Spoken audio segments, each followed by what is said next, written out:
Shalom para pemirsa sekalian, senang sekali saya Pendeta Rubin Adi Abraham bisa menjumpai Anda lagi dalam program Pelita Hati. Hari ini saya akan menyampaikan firman dengan judul menghadirkan Tuhan melalui profesi. Keluaran pasal 35 ayat 30 dan 31 berkata demikian. Berkatalah Musa kepada orang Israel, lihatlah Tuhan telah menunjuk Bezalel bin Uri bin Hur dari suku Yehuda dan telah memenuhinya dengan roh Allah, dengan keahlian, pengertian, dan pengetahuan dalam segala macam pekerjaan. Ayat 35, ia telah memenuhi mereka dengan keahlian untuk membuat segala macam pekerjaan sebagai seorang tukang, pekerjaan seorang ahli, pekerjaan seorang yang membuat tenunan yang berwarna-warna dari kain ungu tua, kain ungu muda, kain kirmisi, dan lenan halus, dan pekerjaan seorang tukang tenun, yakni sebagai pelaksana segala macam pekerjaan dan perancang segala sesuatu. Amin. Dalam kehidupan di dunia, maka kita melihat ada banyak orang yang memiliki beraneka ragam pekerjaan. Ada yang jadi dokter, ada yang jadi pengacara, ada yang jadi arsitek, dan sebagainya. Dan ternyata kita perlu menghadirkan Tuhan di dalam setiap profesi dan pekerjaan yang kita jalankan. Sebab pengurapan dari Tuhan itu akan membuat kita mampu mengerjakan sesuatu. Nah, kalau kita bicara soal pengurapan, biasanya kita berpikir itu berkaitan dengan pelayanan rohani. Pendeta yang khotbah perlu pengurapan Roh Kudus. Orang yang mau memimpin pujian di gereja berdoa supaya dia diurapi, mampu memimpin pujian dengan baik. Tapi ternyata menurut ayat ini, Bezalel adalah seorang yang ditunjuk untuk mengerjakan pembuatan kemah sembayang, memilih kayu-kayunya, kemudian membuat perabot-perabotnya, apakah itu mezbah korban bakaran, pelita emas, roti sajian, kemudian kain-kainnya. Dan ternyata untuk ini pun dia membutuhkan pengurapan dari Tuhan. Jadi pengurapan bukan hanya untuk khotbah, pengurapan juga untuk bekerja. Karena pada waktu kita sungguh menghadirkan Tuhan, di sanalah kita akan melihat Tuhan campur tangan dan menolong kita. Sehingga apa yang kita kerjakan menjadi excellent hasilnya. Kan pelayanan tidak dibatasi di mimbar. Pelayanan itu di mana-mana Tuhan bisa gunakan. Ada orang yang terpanggil menjadi pendoa syafaat. Tapi ada orang seperti Bezalel. Dia mengerjakan dengan pekerjaan tangannya sesuatu yang bisa berdampak bagi manusia dan memuliakan Tuhan. Kalau saya lihat di dalam Alkitab, orang-orang yang melayani Tuhan juga berangkat dari profesi yang berbeda. Daud misalnya adalah seorang pengembala domba. Petrus adalah seorang nelayan. Matius adalah seorang tukang pajak, pemungut cukai. Sedangkan Paulus adalah tent maker, pembuat tenda. Kalau sekarang dia bikin rumah, dia adalah developer. Dan kalau saya perhatikan tidak seorang pun murid Yesus dari 12 orang itu yang berasal dari sekolah Alkitab, sekolah teologi, dari pendidikan agama. Mereka semuanya berangkat dari pekerjaan sekuler dalam profesi yang berbeda-beda. Sehingga pada masa kini pun profesi apapun yang saudara kerjakan ketika engkau melakukannya untuk menjadi berkat bagi orang lain dan mendatangkan kemuliaan bagi nama Tuhan, engkau membutuhkan pengurapan Tuhan dan kehadiran Tuhan di sana. Profesi yang dimaksud di sini berasal dari kata Inggris profes, artinya janji untuk memenuhi kewajiban melakukan suatu tugas khusus secara tetap atau permanen. Jadi orang yang punya profesi tertentu adalah orang yang punya keahlian khusus dan memenuhi dengan sungguh-sungguh secara profesional satu pekerjaan yang permanen dia kerjakan. Profesi adalah pekerjaan yang membutuhkan pelatihan dan penguasaan keterampilan terhadap pengetahuan khusus yang dia miliki itu. Misalnya orang kalau mau jadi dokter, dia kan bukan sekedar cuma lihat-lihat gimana orang kasih obat kepada yang sakit, tapi benar-benar dia harus sekolah kedokteran misalnya. Supaya dia punya pengetahuan yang lengkap, keterampilan yang khusus, sehingga dia menjadi seorang profesional, seorang yang kompeten, seorang yang ahli di bidangnya. Memang kata profesional ini kemudian dihubungkan dengan istilah menerima bayaran, menerima upah, menerima gaji yang dibedakan dengan amatir. Nah, saya katakan tadi bahwa kita membutuhkan kehadiran Tuhan di dalam profesi kita. Bahkan ketika engkau menjadi seorang profesional, kita selalu harus melibatkan dia untuk hasil yang terbaik. Dalam 1 Petrus 4 ayat 11 firman Tuhan berkata demikian. Jika ada orang yang berbicara, baiklah ia berbicara sebagai orang yang menyampaikan firman Allah. Jika ada orang yang melayani, baiklah ia melakukannya dengan kekuatan yang dianugerahkan Allah, supaya Allah dimuliakan dalam segala sesuatu karena Yesus Kristus. Ialah yang mempunyai kemuliaan dan kuasa sampai selama-lamanya. Jadi jika kita melayani dalam bidang yang berbeda, bahkan melayani dalam profesi yang tidak sama, lakukan dengan kekuatan, kemampuan yang dianugerahkan oleh Allah. Saya ambil contoh, profesi dokter harus selalu minta Tuhan hadir. Saya melihat ada satu slogan di sebuah rumah sakit yang berbunyi begini, God heals, we help. Tuhan yang menyembuhkan, kita hanya menolong supaya kesembuhan dari Tuhan itu dialami oleh pasien. Berarti yang menyembuhkan bukan obat, yang menyembuhkan bukan dokter. Tuhan yang menyembuhkan, kita hanya menjadi perantara. Berarti Tuhan didaulat sebagai pribadi yang paling mampu mengerjakan kesembuhan di dalam profesi tersebut. Saudara lihat sekarang ada banyak pasien di rumah sakit yang didoakan dulu oleh para rohaniwan sebelum dilakukan operasi misalnya. Karena ternyata secara medis ditemukan tekanan darah yang seringkali melonjak, serangan jantung mendadak, itu menjadi hilang atau sangat berkurang dibandingkan ketika orang tidak didoakan. Karena dia mengalami ketenangan secara psikologis, lebih pasrah.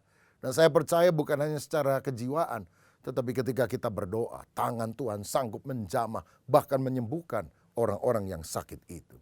Karena manusia kan 3 dimensi. Kalau diobati cuma tubuhnya tanpa jiwanya tenang, tidak khawatir, rohnya bergantung kepada Tuhan, tidak akan maksimal pengobatannya. Tetapi dengan melibatkan Tuhan di dalam setiap aspek kehidupan kita, hasilnya akan lebih maksimal. Dan seorang dokter misalnya, ketika dia melakukan penelitian kepada ilmu medis itu, dia akan makin merasakan keajaiban dan kedahsyatan Tuhan dalam anatomi hidup manusia.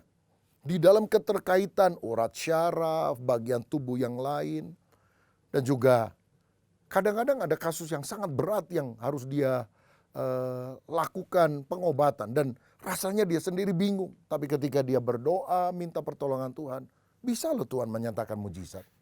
Dengan kata lain, pekerjaan apapun kita harus menghadirkan Tuhan.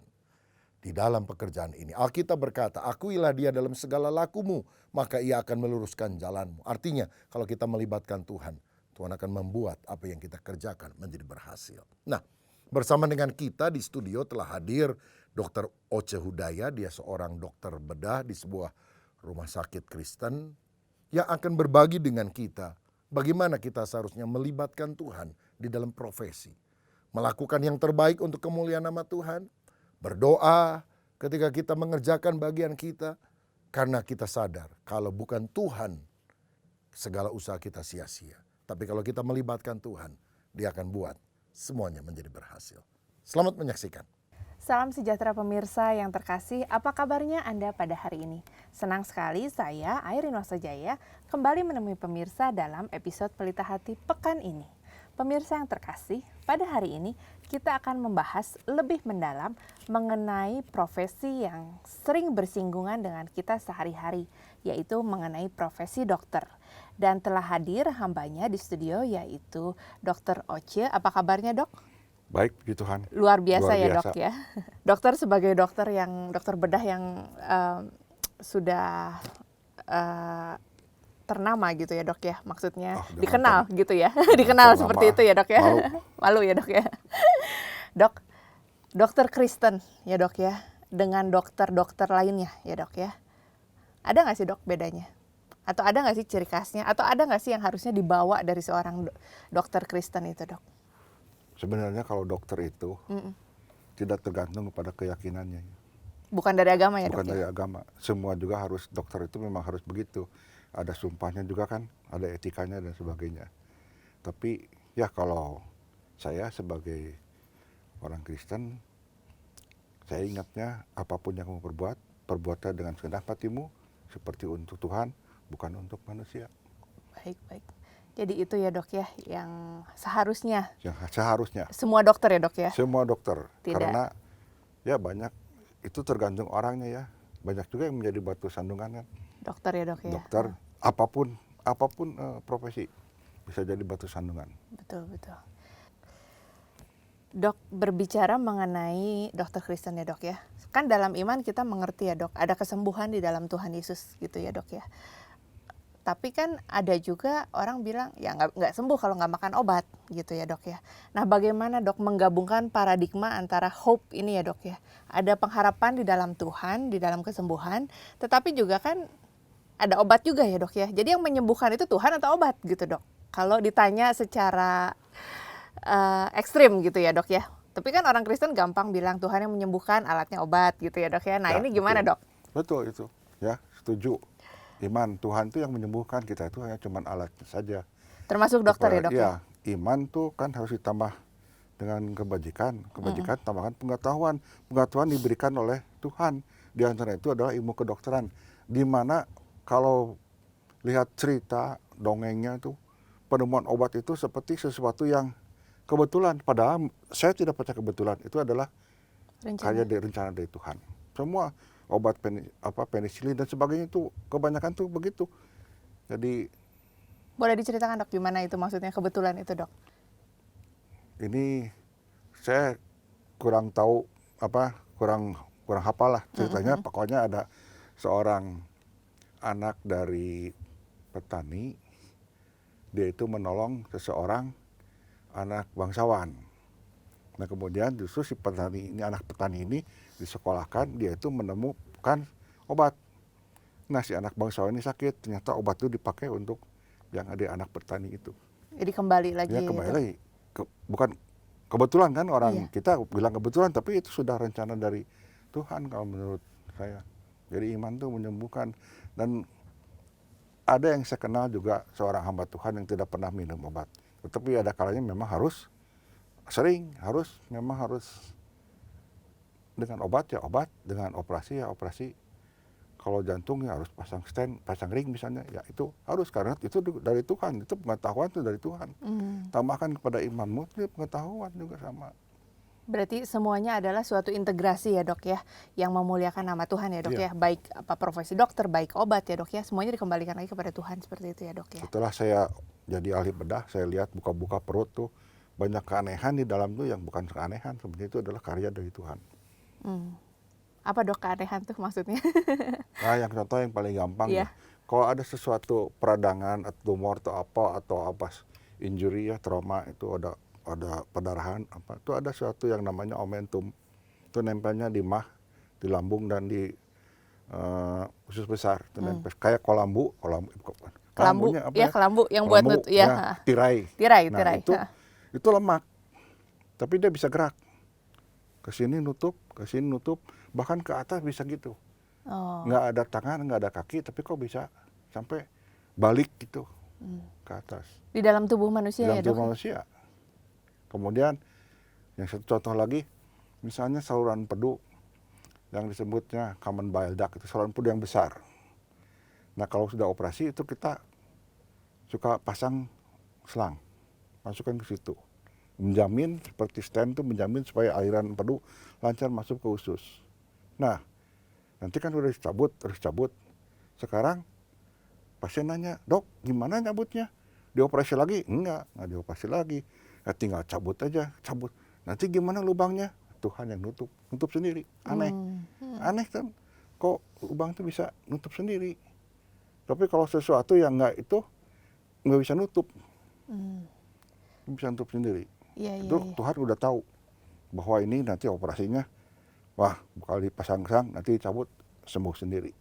Baik, baik. Terus susunan anatomi di saluran empedu, kemudian ada pembuluh darah balik, dan arteri. Jadi arteri, vena sama saluran empedu. Nah, saya suka tanya mahasiswa, si saluran empedu itu letaknya yang paling depan. Pembuluh darah di belakang. Saya tanya kenapa? Kok begitu? Bingung semua. Saya bilang itu kebesaran Tuhan. Tuhan sudah tahu itu bakal dioperasi yang sering. Kalau andai kata umpamanya bila mana saluran empedunya di belakang, gimana ngoperasinya? Ya. Susah kalangan pembuluh darah. Tuhan sudah tahu kan? Iya, iya, iya. Menurut saya itu kebesaran Tuhan, Baik, baik. bukan kebetulan. Dok, bicara tentang penyembuhan ya dok ya. Alkitab juga ada menyinggung ya bahwa kita itu tidak boleh menaruh dendam dan segala sesuatunya yang jelek-jelek ya dok ya, kemarahan, kepahitan dan seperti itu. Dok, apakah benar yang dibicarakan bahwa jika ada dendam atau kepahitan di dalam tubuh manusia itu menghambat kesembuhan seseorang? Apakah itu benar atau tidak? Menurut saya benar. Benar dok? Ya benar menurut saya. Sudah pernah dialami dok? Beberapa pasien sering mungkin ya dok ya? Saya nggak mengalami sendiri, tapi ada kesaksian yang ceritanya langsung ke saya. Hmm, Pasiennya langsung cerita ke saya, hmm, bukan dari dengar orang lain. hmm, Karena dia ada dendam. Didoakan di mana itu nggak sembuh-sembuh. Penyakitnya memang berat. hmm. Satu hamba Tuhan bilang, kamu masih ada akar pahit pada kamu. Kamu belum bisa memaafkan, tidak ada pengampunan. Setelah dia mengampuni, dia sembuh. Begitu saja Sembuh, gitu ya, dok ya? sembuh. Dan memang itu pasti pengaruhnya itu ada di apa namanya, dalam sistem hormon tuh. Hmm, Saya nggak ahli tentang hal itu, tetapi itu memang begitu, memang begitu. Hati yang gembira adalah obat. obat. Memang itu betul, sudah dibuktikan juga. Misalnya ada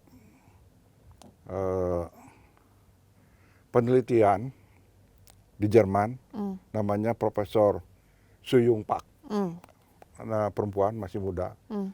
lahir tahun 81 kalau nggak salah. Iya, iya. Dia itu meneliti dengan satu alat, mungkin di Indonesia namanya MRI ya.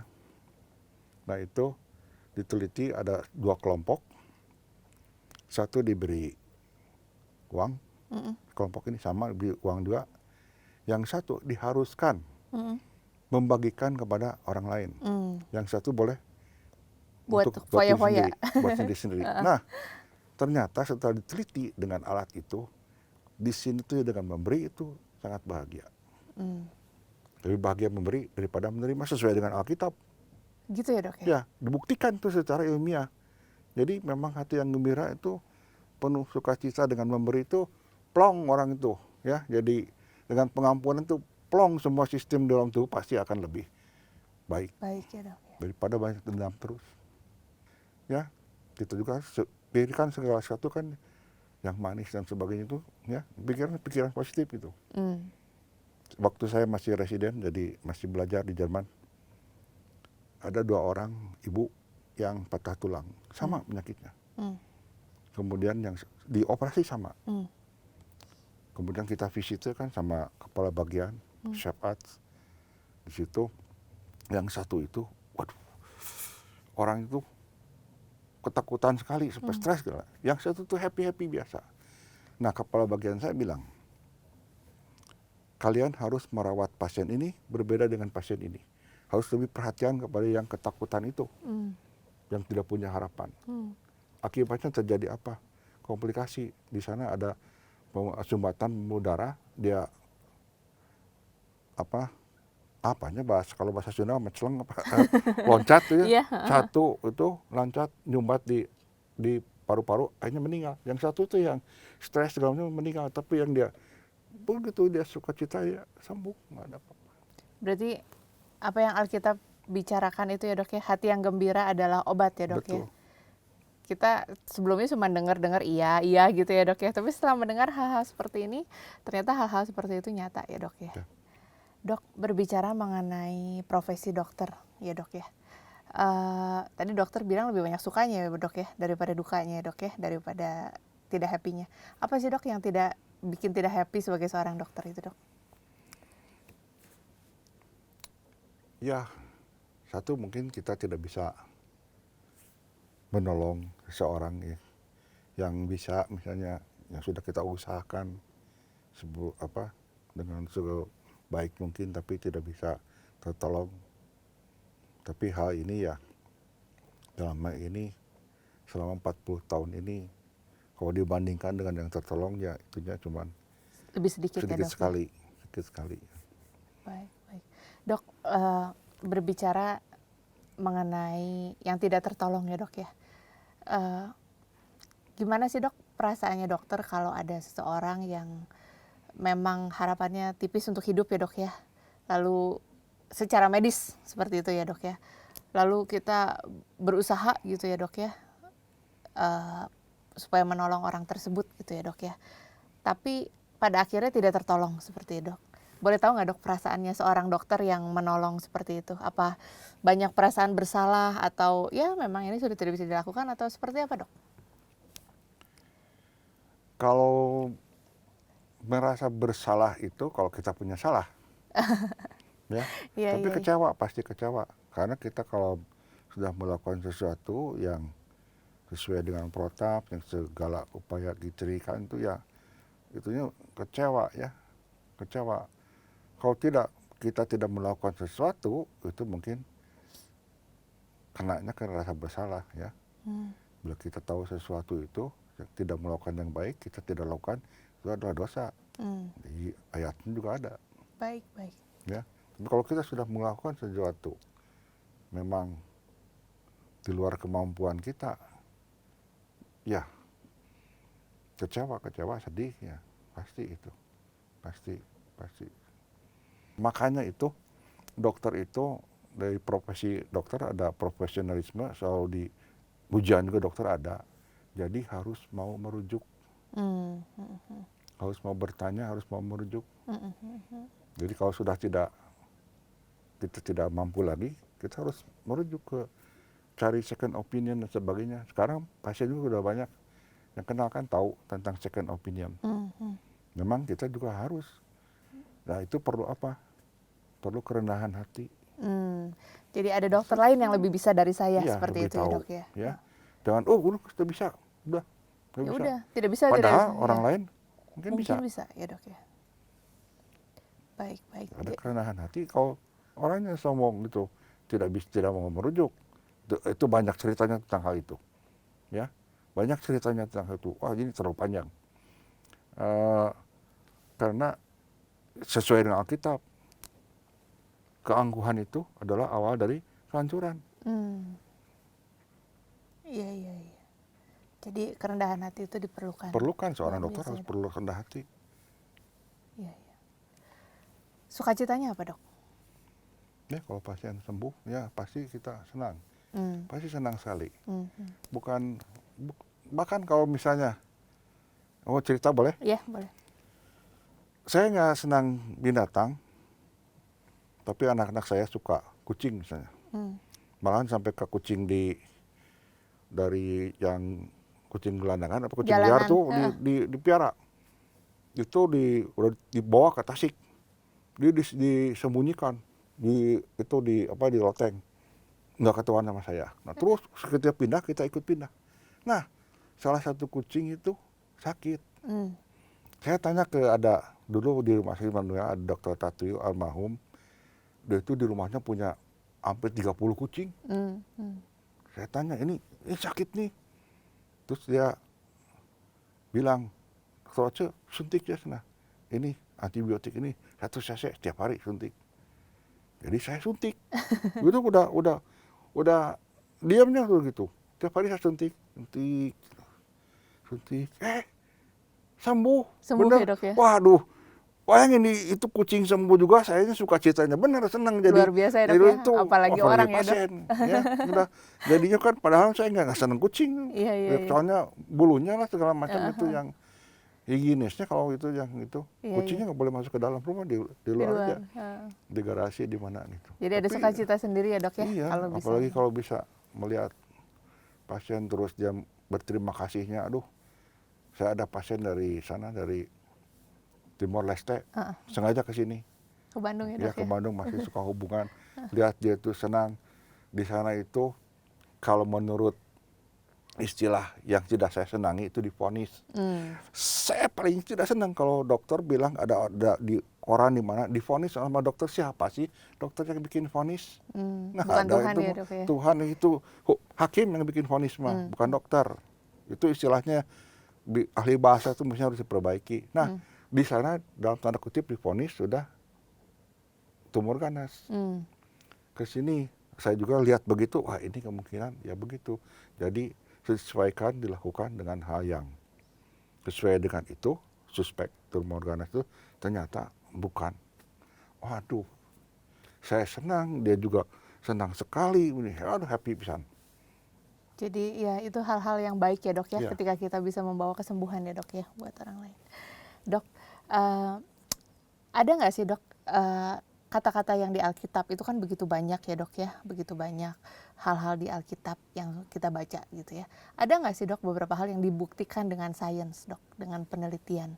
Apakah mengenai, tadi dokter sudah berbicara mengenai tadi ya, Lebih baik memberi itu membuat orang kita bahagia. iya. Lebih bahagia. Ada lagi yang lain dok? Saya pernah bawa pasien ke Singapura. Iya. Untuk saluran empedunya itu harus dipasang selang. Tapi aduh, itu di Indonesia itu udah, di Bandung itu sudah 3 kali nggak berhasil. Di sana juga memang susah. Susah sekali, susah masuk. Akhirnya si profesor ini dia melihat ke saya sudah nyanyi terus dalam hati, nyanyi terus. Dia bilang, wah dokter Oce, nilai ke belakang, dokter Oce, kita mesti doa dengan kuat. Ya doa, udah doa 5 menit masuk, waduh itu perawat sampai loncat dia kesenangan. Itu orang lain pasti bilang, kebetulan, tapi saya yakin itu Tuhan yang tolong. Tidak ada kebetulan ya dok ya? Pasti Tuhan yang tolong. Iya. Baik. Berarti dok, memang ya dok ya, sebagai dokter ini ya dok ya, memang menjadi duta kesehatan tapi juga menjadi dutanya Tuhan ya dok ya. Mempraktekkan Amin. apa-apa yang Alkitab bicara ya dok ya. Dan tadi sudah dibicarakan mengenai berbagai penemuan ya dok ya, yang ternyata korelasinya sangat dekat dengan Alkitab seperti itu ya dok ya. Ya. Dok, ada pesan-pesan nggak buat pemirsa di rumah ya dok ya, yang mungkin sedang sakit, dok? Ada hal-hal yang ingin disampaikan buat pemirsa di rumah? Silakan dok. Saya selalu bilang kepada pasien saya, apalagi ya kalau yang sakit-sakit kecil mah mungkin tidak terlalu itu ya. Tapi untuk sesuatu yang sudah dioperasi atau belum dioperasi, kita mengharapkan sesuatu yang tentu yang terbaik. Saya selalu bilang kepada pasien, jangan lupa untuk berdoa. Dan kalau ada pasien berterima kasih, saya juga bilang bukan terima kasih kepada saya, tapi terima kasih kepada Tuhan. Itu saja pesan saya dari saya. Baik dok. Dok, terima kasih ya buat perbincangan kita hari ini, membawa dimensi saya dok bahwa selalu ada harapan di dalam Tuhan ya dok ya, dan tangan dokter dan obat-obatan itu semuanya digabungkan ya dok ya, berintegrasi untuk kesembuhan umat manusia yang memang Tuhan juga sudah siapkan segala sesuatunya itu ya dok ya. Terima kasih ya dok, sukses terus. Sama-sama. Terima kasih. Gitu. Demikian pemirsa perbincangan kita dengan hambanya Dr. Oce yang melayani sebagai dokter di rumah sakit di Bandung.